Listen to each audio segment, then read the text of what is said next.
All right. How's it going? Today's Friday, and I am somewhere with my children enjoying their spring break. And I appreciate you guys giving me your best effort today on this math lesson. So we're going to be talking about percents. You've heard about percents all the time. Percents are used in grading. If you get a 100% on a test, it means you got all of the problems right. If you got 50% on the test, it means you got half of them right.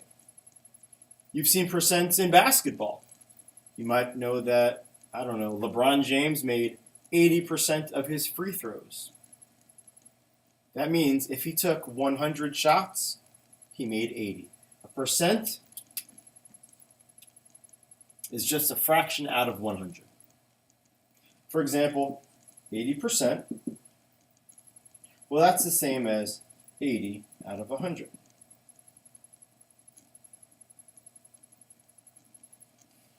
In simplest form, 80 out of 100 can be, 80 and 100 can both be divided by 20. 80 out of 100 is 4/5. So if LeBron James took 5 shots and he made 4 of them, he would be shooting 80%. Because 80% is 80 out of 100. 80 out of 100 is equal to 4/5. Keep that in mind. Again, a percent is a fraction out of 100. 50%, we know that's half. 50% is half. A percent is a fraction out of 100. So 50% is 50 out of 100, which equals 1/2. 50 is half of 100. We also know that 1/2, or 50 out of 100, is the same as 0 and 50 hundredths. And this is because 50 hundredths, 50 hundredths. This is the fraction, this is the decimal, this is the percent. They're all equivalent. 50% is 50 out of 100, which is the same as 50 hundredths. They're equivalent. They're all the same.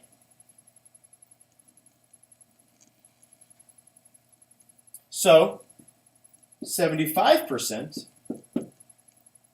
would be how many out of 100? You're right, it'd be 75 out of 100. 75% equals 75 hundredths. 75 hundredths meet 75 hundredths. This is 75 hundredths as a decimal. This is 75 hundredths as a fraction. This is 75 out of 100, 75%. So if somebody took 100 shots and made 75 of them, that's 75%. You probably know that 3/4 is equivalent to 75%. So if you took 4 shots and made 3 out of 4, that's making 75%. 3/4 is equivalent to 75%.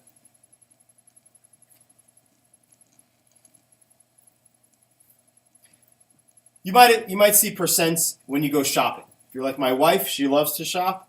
If you're like Jillian, who loves to shop, even though she doesn't really know about percents yet, you might see percents in shopping. Let's pretend this great shirt, it's a Mr. Alo shirt. It's a great shirt. And it costs $20. But there's a sale. And the sale is save 20%. It's 20% off. 20% off sale for this shirt. You want to find 20% of $20, right? That's how you know what the sale is. We want 20% of $20. Okay? You know what? Let's make it 25%. 25% off. Okay. We want to find 25% of $20. We know of means multiply, right? So this is what we're going to do. We want to find 25% of $20. The first thing you do is you turn your percent into a decimal. You turn your percent into a decimal. 25% is 25 out of 100. And 25 hundredths is what as a decimal? It's 25 hundredths.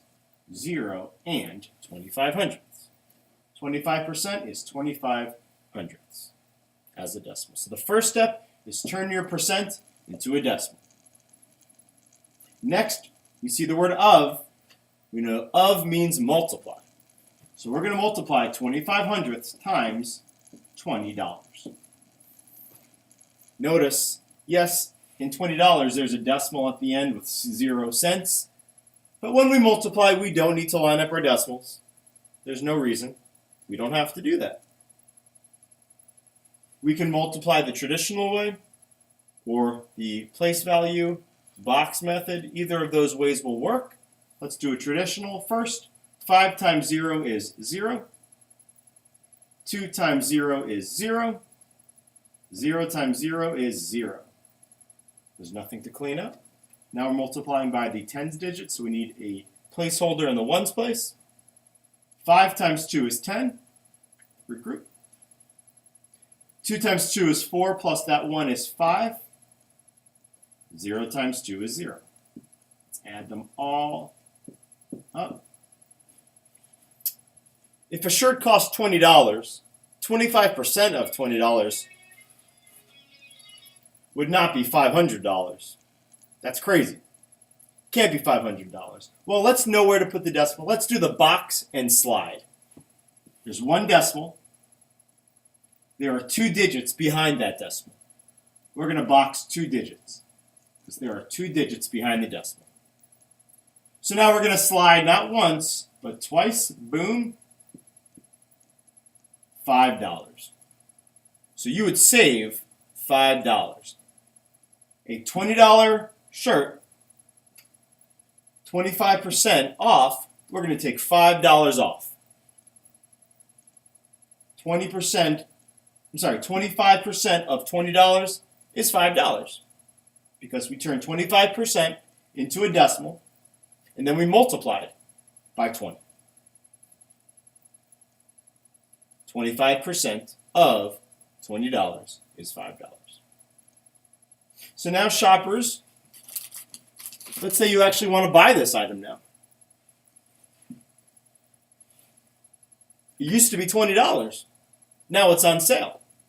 25% off. We're taking 25% off. It used to be $20. We first found that 25% of $20 is $5. We're going to take that off. $20 is what it used to cost. I'm going to take away $5 because that's what 25% of $20 is. So the new sale price is $15. That's what it costs now since it's on sale. Turn the percent to a decimal, then multiply. Let's try one more. Sorry for moving my screen so much. Try one more. Again, a percent is a fraction out of 100. So let's say this is a ALO hat. It's a great hat. And this hat goes for, $35. It's an expensive hat because I signed it, of course. It's a $35 hat. Very valuable. It's a collector's item. And let's say the sale is 15% off. That's a good sale. I want to take 15% off of $35. Well, first I want to find what 15% of $35 is. I need to figure out what is 15% of $35. Well, I know of means multiply. So the first thing I'm going to do is turn my 15% into a decimal. Because 15% is 15 out of 100. That's 15 hundredths, right?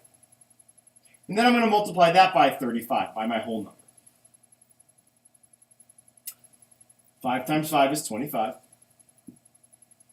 1 times 5 is 5 plus 2 is 7. 0 times 5 is 0.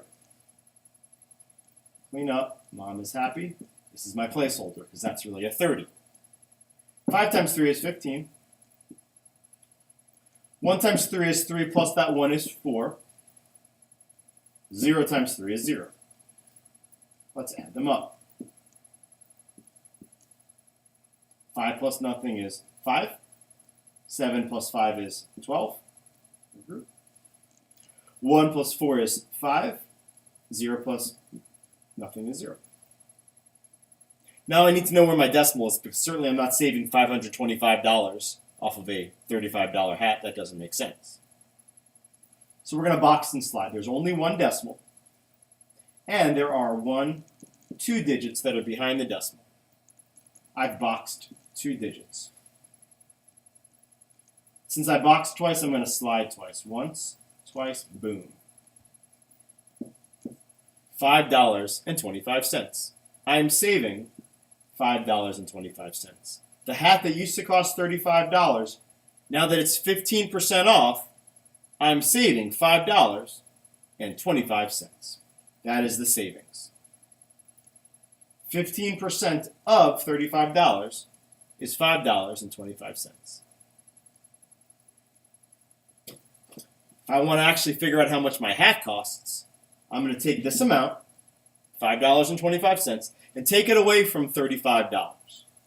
The hat used to cost $35, right? It used to cost $35.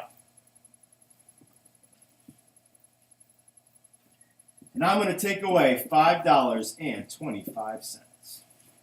I have to line up my decimals because I'm subtracting. We subtract when we line. We line up our decimals when we subtract. We line up our decimals if we add.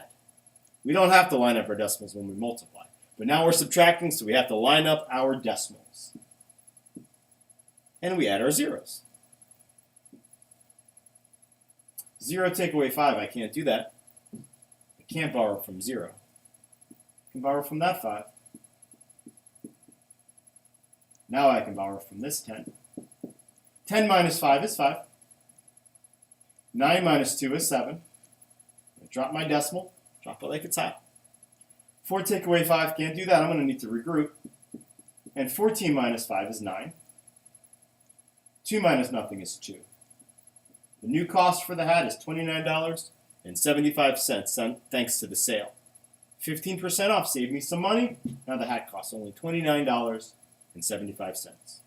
So when you find the percent of a number, you turn the percent to a decimal, and then you multiply.